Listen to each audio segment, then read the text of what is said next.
What an unforgettable night at a bunch of stuff, a Johnny Depp exhibition. This one-of-a-kind collaborative art space sparks creativity, connection, and discovery at every turn.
Confetti automatically screams of celebration, right?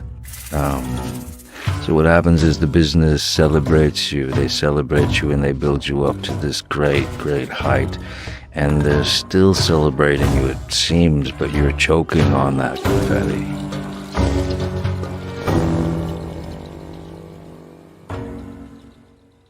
My day job was, cinema, making films, acting, whatever. But I had all these other things going on the side that were at least as important to me.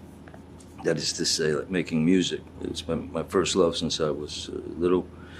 But right up next to that, of course, is another, a silent form of expression, which is drawing and putting together these puzzles of lines and shapes and things like that. So I basically just decided to no longer limit myself, They weren't done based on expectation. They were just done it was between myself and a blank canvas, really, ultimately. That's where you start. So I just decided to sort of say, look, I put as much of myself into these things as other things. Each portrait has a different approach, Some you want to be as kind of precise as you can make them, and then others you want them to just represent that person. Van Gogh, when I was a kid, Van Gogh was like an obsession. As I got older, started looking at more, learning more, I suppose, like Alberto Giacometti's paintings for me. Modigliani, of course, of course, and all the heroes, Pablo Picasso, Larry Rivers is huge for me. Basquiat is huge for me. Banksy is huge for me.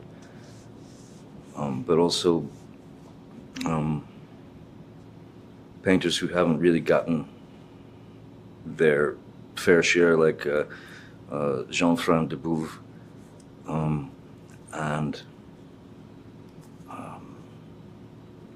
I suppose people who are just sort of on the fringe of things, New York City can be an incredible place, and it's obviously a huge, massive creative hub, with, probably on every other block is some great painter, some great artist, some, who's not getting this opportunity, when they should.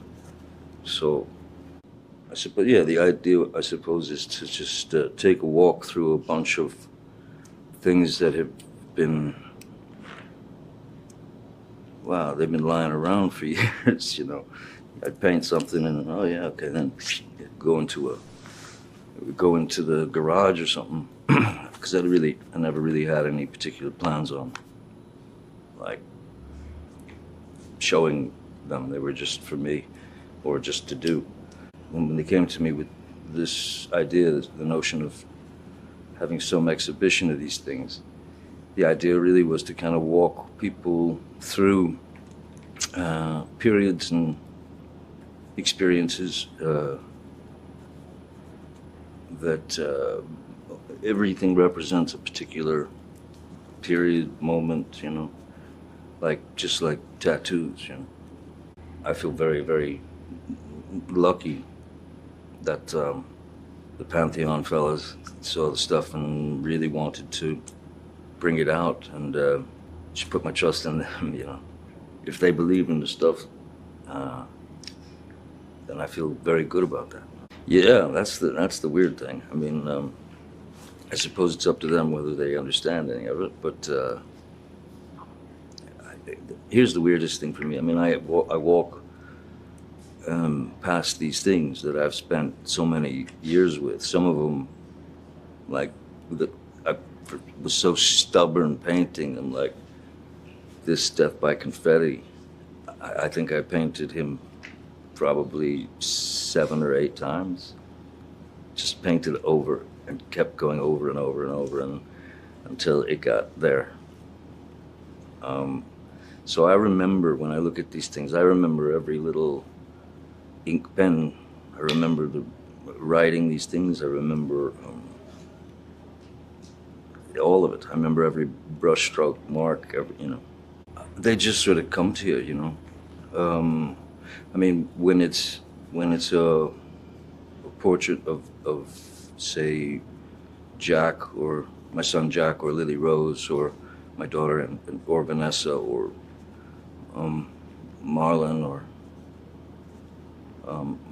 you know, whoever just happens to come up, like with Jack, and with you know, some of those paintings are done in the like outside, quick, you know, and then some of them you take great care, and then others you just want to, you don't want to take great care. You want to hit them boldly with lights, with the light that exists in the shape, and it's in there, and kind of build that puzzle